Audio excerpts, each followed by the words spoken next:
సరే ఈ మధ్య కొన్ని డయాగ్నోస్టిక్ సెంటర్స్ కూడా కాదు.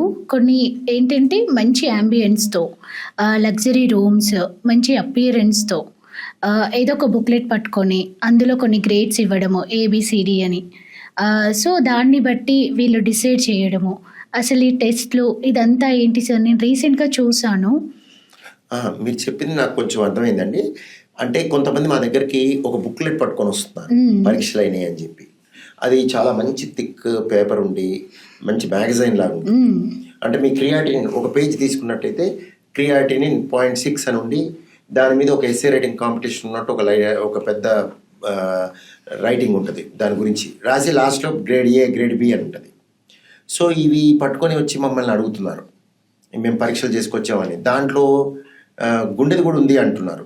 అంటే అది ఇట్లనే సిటీ కాల్షియం స్కోర్ లాగా ఒక పరీక్ష ఉంటుంది. సో, దీంట్లో బ్లాక్స్ తెలిసిపోతాయి అనుకుంటున్నారు. సో, ఇవి యాక్చువల్‌గా నథింగ్. మామూలుగా మనం టెస్ట్‌లో హెల్త్ చెకప్‌లో అని చేస్తున్నారు. ఇందాక చెప్పినట్టుగా హెల్త్ చెకప్ అంటే మీకు అది మిస్‌నామర్. మీరు అది గుర్తుపెట్టుకోవాలి. సో, క్రియాటినిన్ కిడ్నీ ఫంక్షను ఇవే వాటిని గ్రేడింగ్ లాగా ఒక డిఫరెంట్ గ్రేడ్ లాగా ఇస్తున్నారు. సో, అంతేగాని దానికి ప్రత్యేకమైన అడ్వాంటేజ్ లేదు. అలా అని చెప్పి డిసడ్వాంటేజ్ అంటే మీరు అపోహలో ఉంటున్నారు. అది డిసడ్వాంటేజ్. అంటే ఏదో మ్యాగజైన్ బుక్ ఇచ్చారంటే అది పెద్ద పరీక్షలు అయిపోయినాయి అనుకుంటున్నారు. అందులో ఏది ఒరగదు. మీరు మామూలు పరీక్షలే అవే మీకు మ్యాగజైన్ లాగా రిలీజ్ చేసి ఇస్తున్నారు.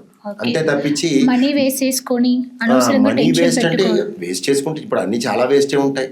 ఇదే కాదు చాలా చోట్ల మనీ వేస్ట్ అంటే చేస్తున్నారు. యాంబియన్స్‌కి, ఆ లగ్జరీస్‌కి అది రైటే వాళ్ళ ఇష్టం. అదంతా వాళ్ళ ఇష్టం. వేస్ట్ ఆఫ్ మనీ కదా సార్. కరెక్టేనండి. కానీ వాళ్ళ ఇష్టం. అంటే if they like to be having an ambience, they want to sit in a ambient place, that is their choice. But సమస్య ఏంటి అంటే ఆ బుక్లెట్‌తో వచ్చి అన్నీ అయిపోయినాయి అనుకుంటున్నారు.